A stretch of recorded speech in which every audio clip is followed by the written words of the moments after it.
Με το πως βγήκα καμπουριασμένα θα λέω αυτό πόσο, 800 χρονών. Όλγα, το πρωινό θυμάσαι, είχαμε κάνει μίξη. Τριπή είναι.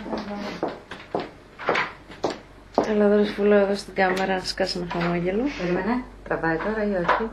Ναι, με το ρότα που κραγιόν, τι γλυκούλιδες που είστε.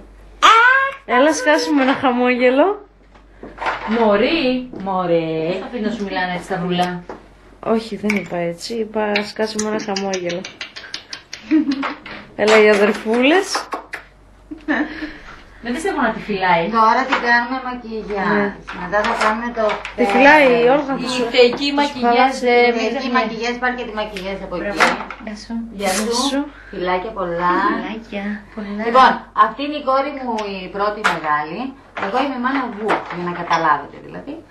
Και σήμερα παντρεύεται. Και την αυγή, πώς λέει. Και στην αυγή παντρεύεται, λέει. Πως στην αυγή παντρεύεται. Πως στην αυγή παντρεύεται. Παίρνει ένα ψηλό, με λίγα μαλάκια, αλλά όμορφο.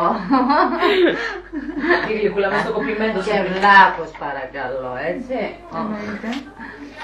Εννοείται. Βέβαια, εσύ έχασε να πάρει το